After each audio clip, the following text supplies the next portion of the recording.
अस्सलाम वालेकुम सर। वालेकुम अस्सलाम। वेलकम टू एवरीबॉडी जी। और आज हम जी वालेकुम अस्सलाम।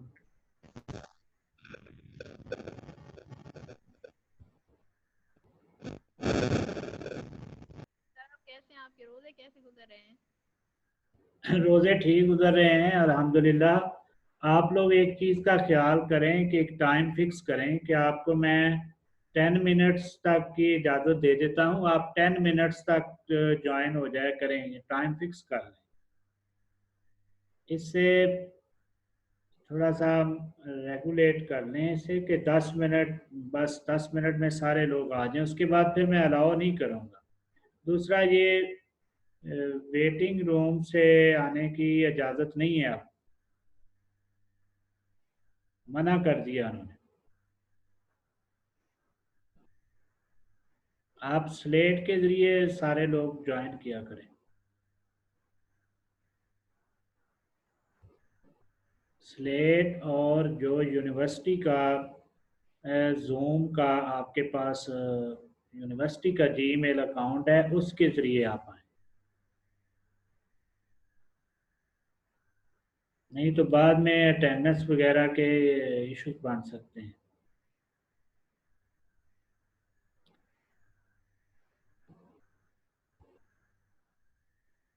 वाह सलाम ज़िया साहब, आप प्रेजेंट हैं तो हम भी प्रेजेंट हैं।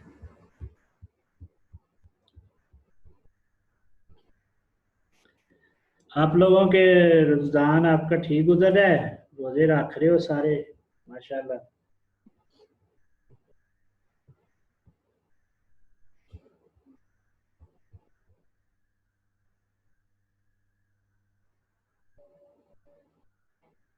जी मेरी आवाज़ आ रही?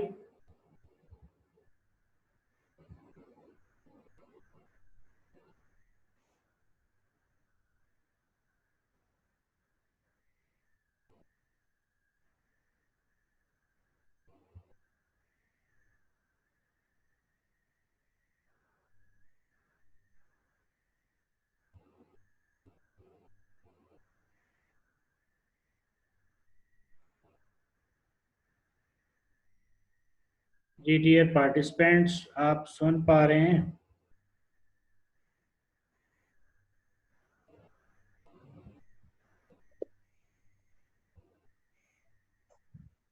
सर आ रही है आवाज। जी ठीक है। जी सर, आवाज आ रही? ओके जी, थैंक यू।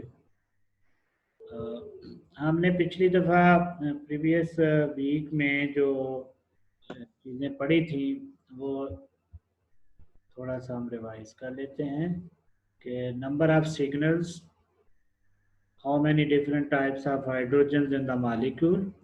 इससे आप ये लगाते थे कि जितनी टाइप के हाइड्रोजन होंगे उतनी टाइप के नंबर ऑफ सिग्नल्स इस पे आएंगे। ये चीज़ आपने देखी। इसके बाद जो है ना, magnetical equivalent hydrogen resonated the same applied field. Magnetic equivalent hydrogens हैं वो केमिकली इक्विवेलेंट होती हैं। ये चीज़ आपने इसमें आपने नंबर ऑफ सिग्नल्स इस मॉलिक्यूल में देखे। फिर आप ये तो एग्जांपल ये थी, इसकी प्रैक्टिस सिग्नल्स या केमिकल शिफ्ट की पोजीशन ऑफ सिग्नल या केमिकल शिफ्ट वैल्यू जो है वो आपने एक टेबल शेयर किया था कि इस टेबल में कौन से किस टाइप के सिग्नल्स कितने पीपीएम पे नज़र आएंगे। जैसे कि प्राइमरी 0.9 पीपीएम पे अगर प्राइमरी हाइड्रोजन है किसी प्राइमरी कार्बन का, उसके जो उसकी वैल्यू है वो 0.9 पीपीएम पे होगी। इसी तरह से अगर सेकेंडरी है तो उस पे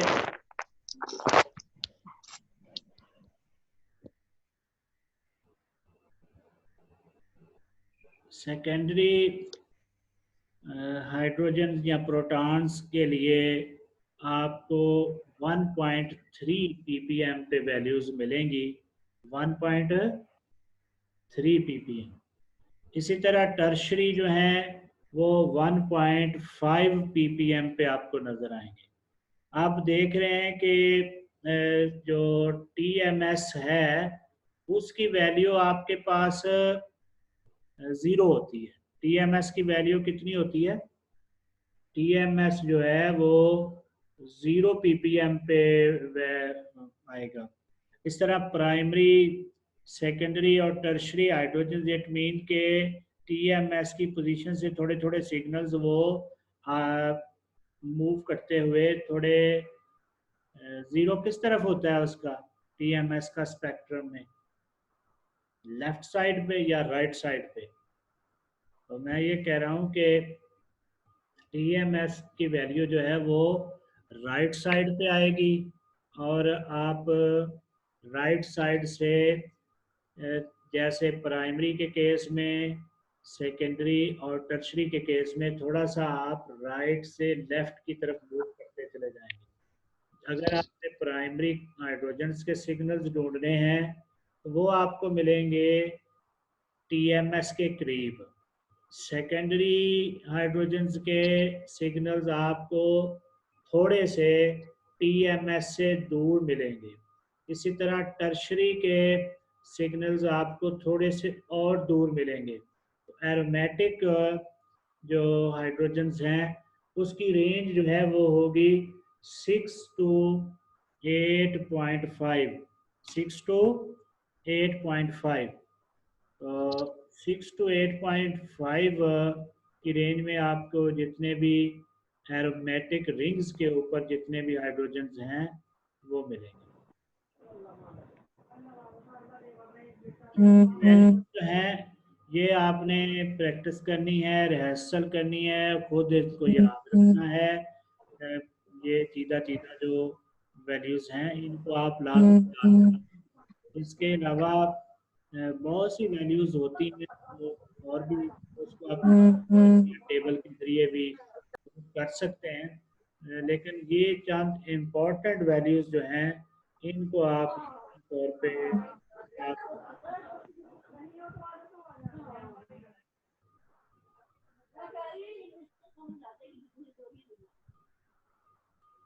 इस तरह से हम यहाँ पे ये बात कर रहे हैं कि टीएमएस कहाँ पे आएगा। टीएमएस की जो पोजीशन है वो स्पेक्ट्रम पे 0 पे है।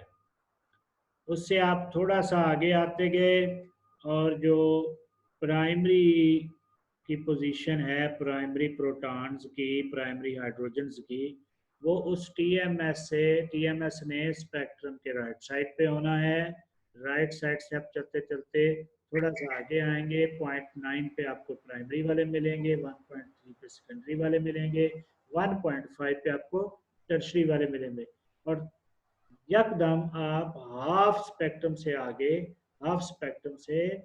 आगे जाके 6 से लेके 8.5 तक, 6 to 8.5 जो आपको सिग्नल्स नज़र आते हैं एनएमआर स्पेक्ट्रम में, वो अमूमी तौर पे किसके होते हैं? एरोमेटिक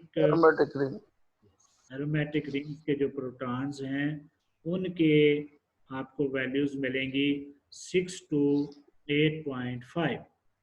इसी तरह से आपके पास अलाइल ग्रुप हो सकता है, बेंजाइल ग्रुप हो सकता है, और अलाइल और बेंजाइल कहाँ पे है? बेंजाइल के प्रोटॉन्स जो हैं वो तकरीबन सेकेंडरी प्रोटॉन्स के करीब मिलेंगे।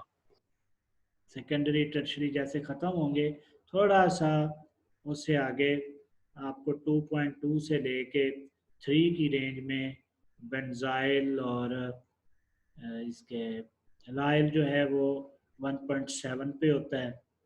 अलाइल और बेंजाइल ये कहाँ पे होंगे?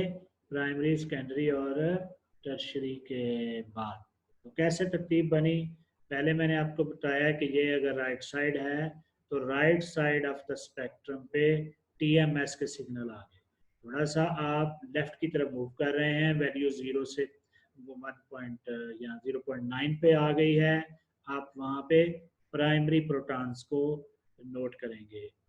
0.9 से आगे 1.3 पे सेकेंडरी, 1.5 पे टर्शरी। तो इस तरह से 1 से लेके 1.5, 1 और 1.5 की रेंज के अंदर अंदर आपको तमाम प्राइमरी, सेकेंडरी और टर्शरी प्रोटॉन्स नजर आएंगे। जैसे ही ये रेंज ख़त्म होगी 1.5 तक या 1.5 तक, 1.5 तक, तो आगे आपको शुरू हो जाएंगे अलाइल, बेंजाइल, इस तरह के प्रोटॉन्स जो हैं। अलाइल ग्रुप की आपको पता होगा कि क्या होता है, ये फिर आप देख लीजिएगा, हमें इस बहस में इधर नहीं पढ़ते। तो इस तरह क्लोराइड्स जो हैं, क्लोराइड्स मींस क्लोराइड ने तो सिग्नल नहीं देना ना प्रोटॉन एनएमआर में। प्रोटॉन एनएमआर में तो सिग्नल आना हाइड्रोजन की वजह से। तो अगर कोई हाइड्रोजन ऐसा है कि उसके साथ क्लोराइड या ब्रोमाइड कार्बन के साथ अटैच है और उस कार्बन के साथ वो वाला प्रोटॉन है, तो एट दैट केस आपको जो ये सिग्नल मिलेगा ये क्लोरो की शक्ल में या क्लोराइड्स की शक्ल में, ये इसकी रेंज होती है 3 और 4 के सेंटर में। तो आज हम ये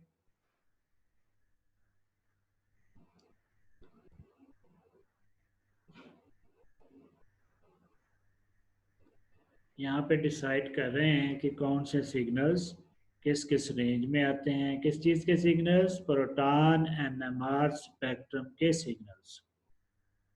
तो प्रोटॉन एनएमआर स्पेक्ट्रम के सिग्नल्स की रेंजेस जो इम्पोर्टेंट ज़्यादा यूज़ होते हैं, मोस्ट फ्रीक्वेंटली जो आपको ज़बानी असबर होने चाहिए, उनकी मैं यहाँ पे आपको एक रिहर्सल करवा रहा हूँ। और होपफुली नेक्स्ट वीक जो लेक्चर होगा हमारा, उस वक्त तक आप ये वैल्यूज़ जो हैं इनको आप याद कर चुके होंगे।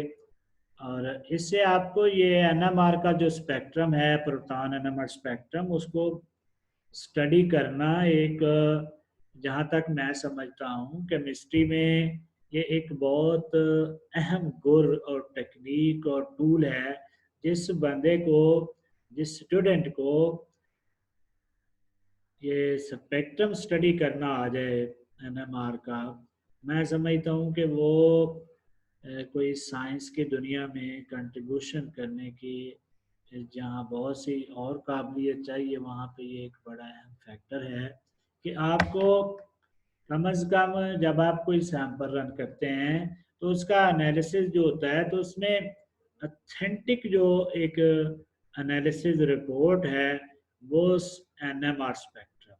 और अगर आपको एनएमआर स्पेक्ट्रम स्टडी करना नहीं आता तो इट मीन आपके लिए बड़ी दुश्वारियां हैं उस सैंपल को स्टडी करने में। तो यहाँ पे इसलिए मैं कह रहा हूँ कि बहुत सा डेटा है, बहुत सी चीज़ें हैं जिनको आपने उस स्पेक्ट्रम में नोट करना होता है, और फिर आप किसी फाइनल नतीजे पे पहुँचते हैं कि ये कौन सा कंपाउंड है। तो आप कम अज़ कम जो बहुत मतलब चीदा चीदा सी चंद इम्पोर्टेंट फीचर्ड वैल्यूज़ हैं उनको तो आप याद कर लें ना। तो इस तरह से ब्रोमाइड्स की वैल्यू है वो तकरीबन 2.45 से शुरू होके 4 की रेंज में आपको ब्रोमाइड्स के सिग्नल्स जो हैं वो सारे नज़र आते हैं। तो इसी तरह आयोडाइड का सिग्नल है, वो भी उसकी रेंज और ब्रोमाइड्स की सेम है, बस ये कि वो ज़रा 2.5 से शुरू होता है ब्रोमाइड का, और आयोडाइड जो है वो 2.5 से थोड़ा पहले भी आ सकता है। अल्कोहल्स के सिग्नल्स जो हैं वो कहाँ पे हैं? 3.4 से लेके 4 ppm तक। अल्कोहल्स के सिग्नल्स कहाँ तक हैं? 1.5 से लेके मतलब 1 से लेके 5.5 तक। तो ये थोड़ी सी वेरिएबल रेंजेस होती हैं। मतलब आज दफ़ा कोई सिग्नल 6 पे आ जाएगा एरोमेटिक का, कभी वो 7 पे आ जाएगा, कभी 8 पे आ जाएगा। लेकिन एरोमेटिक के सिग्नल्स के आपस में वेरिएशन की वजह उसका एनवायरनमेंट है। उसका एनवायरनमेंट कोई ज़रूरी तो नहीं है कि हर दफ़ा वो एनवायरनमेंट जो है वो सेम हो। कभी इसी एरोमेटिक प्रोटॉन के कुर्बो जवाब में कोई इलेक्ट्रॉन डोनेटिंग ग्रुप हो सकता है, उसके साथ कोई और इलेक्ट्रॉन विदड्राइंग ग्रुप अटैच हो सकता है। तो इसलिए आप ये जहन में रखें कि ये ज़रूरी नहीं होता कि हर दफ़ा सिग्नल ने किसी एक पेट जगह पे ही रिपोर्ट होना है। सिग्नल कभी अपनी थोड़ी बहुत वेरिएशन जो है वो शो करता है। किसी दफ़ा वो स्पेक्ट्रम में अगर 6 पे आ रहा है तो नेक्स्ट टाइम वो थोड़ा सा 6 से आगे पीछे होगा। अलबत्ता ये तयशुदा बात है कि जितने भी एरोमेटिक के सिग्नल्स होंगे, प्रोटॉन्स के, एरोमेटिक प्रोटॉन्स के, वो एनएमआर में आपको 6 से लेके 8 की रेंज में ही नजर आएंगे। तो लिहाजा इस तरह से आप ये रेंजेस जो हैं वो देख लीजिएगा। अब आपके लिए यहाँ पे रेफरेंस कंपाउंड जो है वो टेट्रामिथाइल साइलेन है। सबको अब याद हो गया होगा टेट्रामिथाइल साइलेन क्या है। साइलेन कार्बन की जगह पे जैसे एक मीथेन है, मीथेन में सी के साथ 4 हाइड्रोजन CH4 है। इसी तरह यहाँ साइलेन में 4 हाइड्रोजन की जगह पे 4 मिथाइल ग्रुप अटैच कर दिए गए हैं, तो इसे आप टेट्रा मिथाइल साइलेन कहते हैं। आप केमिकल शिफ्ट और मैग्नेटिक फील्ड को ज़हन में रखें। यहाँ पे लिखा हुआ है कि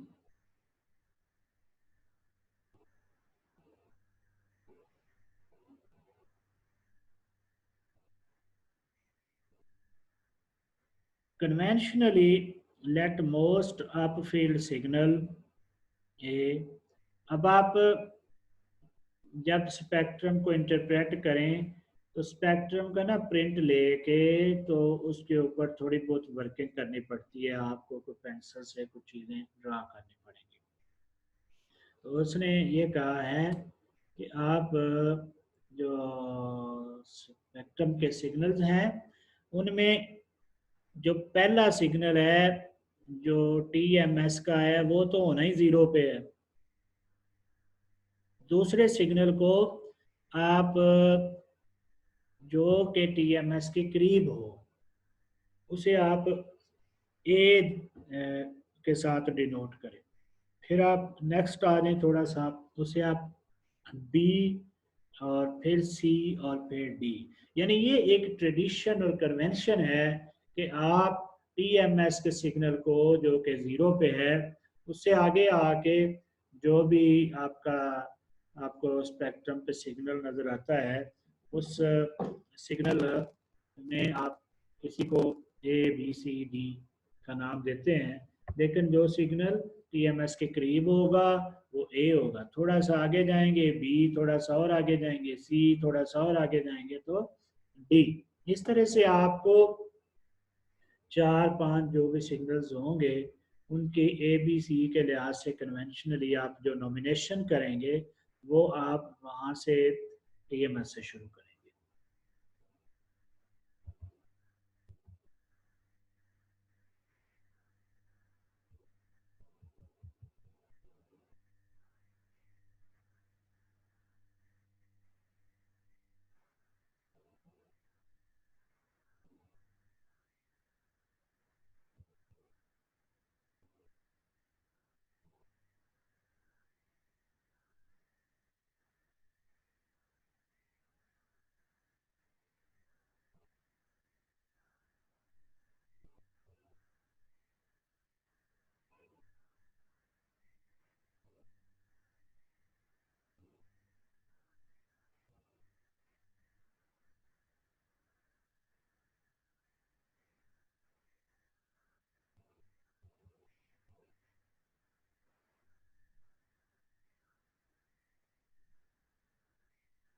अब आपके पास एक और आ गया है टालोइन। इस कंपाउंड में दो आपके पास इसके पोर्शन हैं इस कंपाउंड के। एक पोर्शन है CH3 इसमें अटैच है, दूसरा इसमें आपके पास एक बेंजीन का रिंग है। तो ये A और B। अब आप देखें, आप जब इसको एक हिस्से को A और दूसरे को B, या पहले सिग्नल को A और दूसरे को B कहेंगे तो ए किसको कहना है और बी किसको कहना है? आप मिथाइल को बी और इस रिंग को ए भी तो कह सकते थे, लेकिन नहीं, क्योंकि इसका मिथाइल का जो सिग्नल है इसने इस जीरो के करीब आना है और इस एरोमेटिक सिग्नल ने इधर जीरो से दूर आना है। मैंने अभी आपको थोड़ी देर पहले कुछ वैल्यूज आपके साथ शेयर की हैं कि आप इन वैल्यूज को याद करें। तो वो उन वैल्यूज के हवाले से जो मिथाइल है ये प्राइमरी है, सेकेंडरी है, क्या है, बेंजाइल है, अलाइल है। तो आई थिंक ये ना तो प्राइमरी, सेकेंडरी और टर्शरी कार्बन की बात यहाँ पे नहीं है। ये बेंजीन रिंग के ऊपर CH2 जैसे होता है वो बेंजाइल, वो वाले प्रोटॉन्स टाइप हैं। तो इसकी वैल्यू जो है वो 2 पॉइंट आप देख रहे हैं 4 के करीब आपको ये सिग्नल दिखाई दे रहा है यहाँ पे। ये देखें ना, ये जीरो है। ये कर्सर आप देख पा रहे हैं? जी सर, नजर आ रहा है। गुड। ये मैं स्टूडेंट को एडमिट कर रहा हूँ। मैं दोबारा आपको बता रहा हूँ कि यूनिवर्सिटी की तरफ से स्पेशल इंस्ट्रक्शंस हैं। कोई भी स्टूडेंट यूनिवर्सिटी के जीमेल अकाउंट के बगैर क्लास में एंटर ना हो और पहले 10 मिनट के अंदर आप लोग क्लास में ज्वाइन कर लिया करें। उसके बाद ठीक है, आपको कोई नेटवर्क का इशू हो वो एक अलग बात है, लेकिन इस तरह मुझे बार बार आपका इधर कंसंट्रेशन डाइवर्ट होती है, देखना पड़ता है कौन स्टूडेंट आ रहा है, फिर उसे अलाउ करना पड़ता है।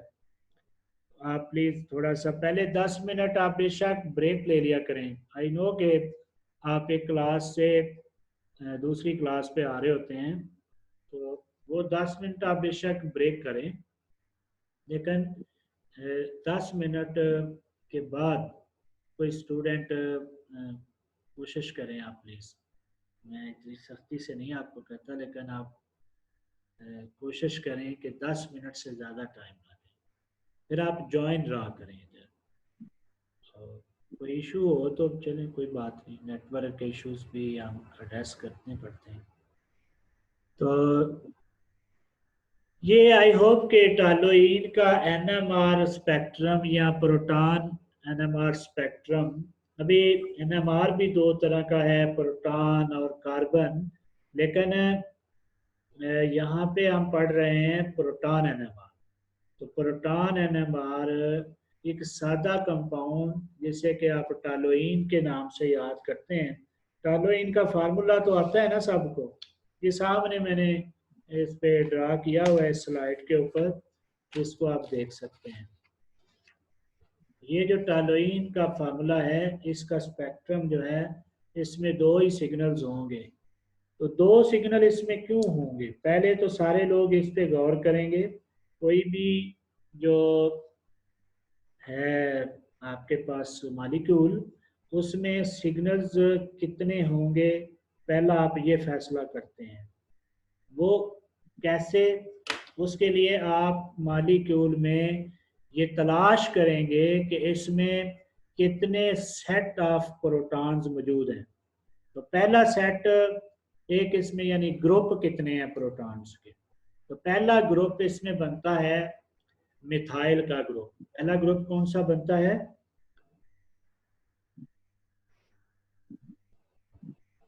ये जो मिथाइल है इसके 3 प्रोटॉन्स जो हैं इनका केमिकल एनवायरनमेंट सेम है, ये एक तरह के एनवायरनमेंट में है, इसलिए इसे आप मिथाइल का एक ग्रुप ऑफ प्रोटॉन्स कहेंगे। दूसरा ग्रुप ऑफ प्रोटॉन्स जो है वो यहाँ पे ये बेंजीन रिंग है, इसके साथ हम ये कहेंगे कि कितने प्रोटॉन्स होंगे बेंजीन रिंग पे? 5 प्रोटॉन्स होने चाहिए। और ये 5 प्रोटॉन्स जो हैं आप सबको भी मेरे साथ सहमत होना चाहिए, देखना चाहिए, आपको भी 5 ही नज़र आने चाहिए। अगर नहीं तो हम इसमें देख लेते हैं। ये व्हाइट बोर्ड भी आप देख पा रहे हैं। After 10 minutes meeting will be and, और उसके बाद फिर ये आप लोग ये ज़हन में रखा करें कि जब मीटिंग ये एंड होती है तो इसने रिकॉर्डिंग इसकी शुरू हो जाती है। जब वो रिकॉर्डिंग जो है वो 5 से 10 मिनट लेती है, तो आप उस हिसाब से पहले ही जो ब्रेक करनी कर लिया करो जैसे मीटिंग ख़त्म हो। लेकिन जैसे दोबारा आप नए सेशन में जब भी ज्वाइन करें, 8 से 10 मिनट से ज़्यादा लेट कोई ना दोबारा आए। ये यहाँ पे इन्होंने वाइट बोर्ड दिया हुआ है, इसे भी आज हम थोड़ा ट्राई करते हैं। ये क्या, यहाँ पे आप ड्रा करें कोई चीज़, स्पॉटलाइट, रेजर,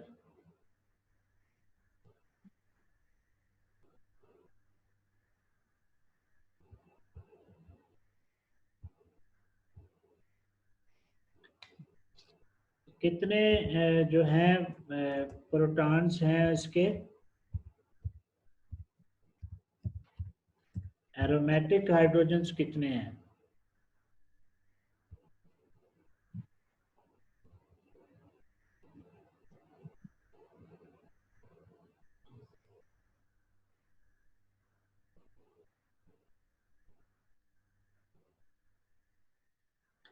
टालोइन में जो बेंजीन का रिंग है उसमें 5 हाइड्रोजन्स हैं, वो सारे लोग उससे इत्तेफाक करते हैं कि इतने ही हैं?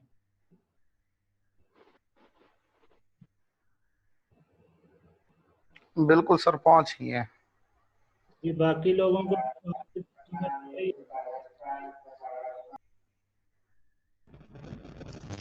5 है सर।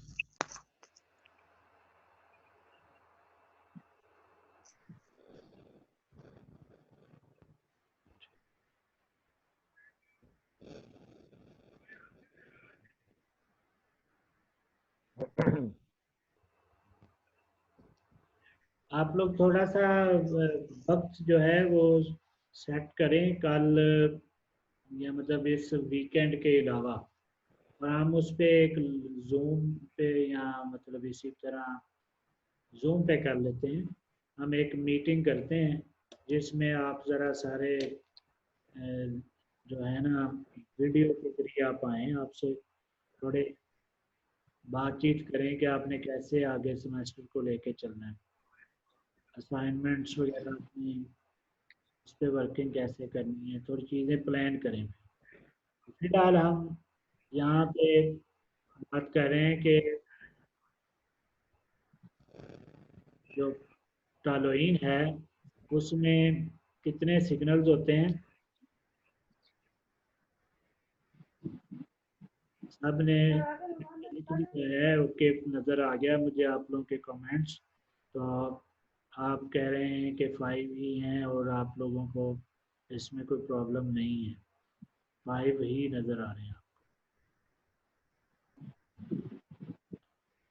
ओके जी, ये जो 5 सिग्नल प्रोटॉन्स हैं इनकी वजह से एक सिग्नल आ गया, और जो बाकी 3 हैं उनकी वजह से एक सिग्नल आ गया। इस तरह से आप ये 2 सिग्नल्स हैं।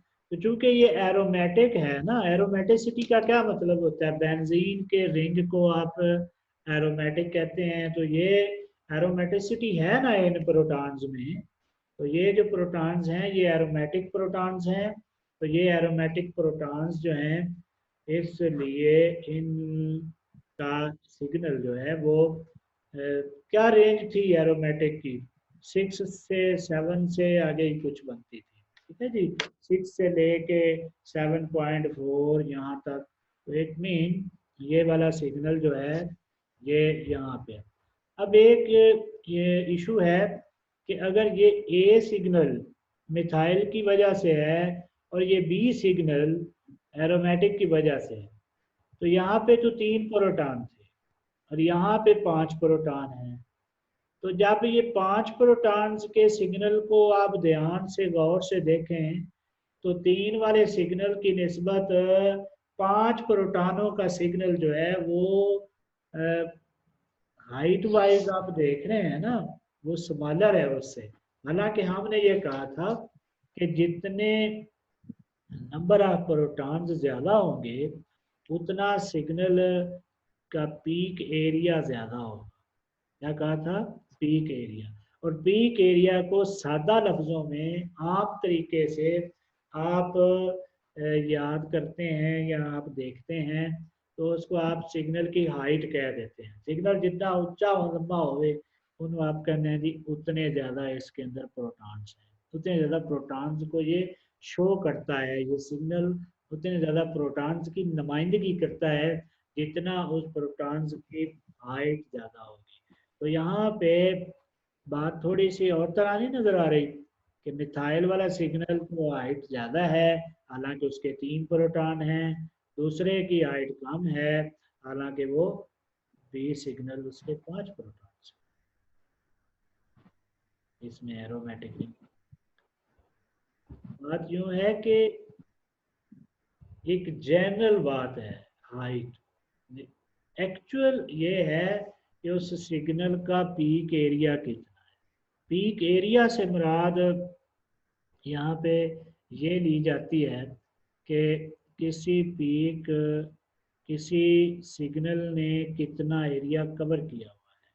तो एक एरिया जो है इसका एरोमेटिक प्रोटॉन्स का, इसका एरिया ज़्यादा है, मिथाइल के केस में एरिया कम है।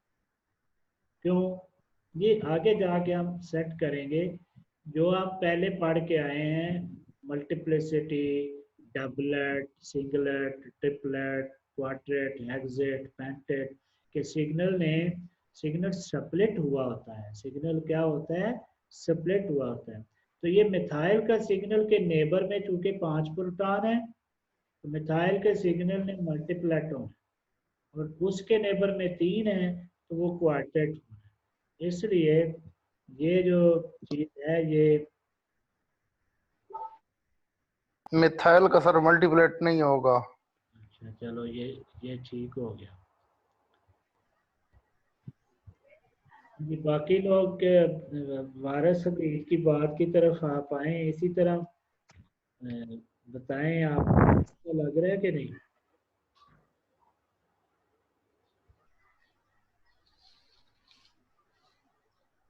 ये मैं बात वाजे करा दी थी पिछली लेक्चर में, आप उलझ रहे हैं। वो बंदा फटाफट उसने बात को याद रखा हुआ है, पिछली दफा यहीं पे बात खत्म हुई थी। ऐसे ही है ना जी? हाँ। और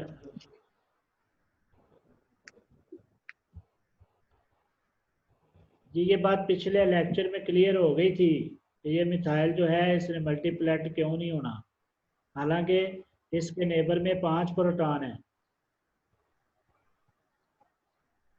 मिथाइल सर जो नेक्स्ट कार्बन है उस पे कोई प्रोटॉन नहीं है सर। यस यही बात मैं कह रहा हूँ कि बाद स्टूडेंट्स इस बात से कंफ्यूज हो जाते हैं कि मिथाइल के नेबर में तो सर जी दूसरे सिग्नल के 5 हैं, सिग्नल के 3 हैं, तो साथ वाले सिग्नल के तो 5 हैं। साथ वाले सिग्नल की बात नहीं देखनी, ये देखना है कि इस मिथाइल में डायरेक्टली इस कार्बन के साथ ये जुड़ा हुआ है।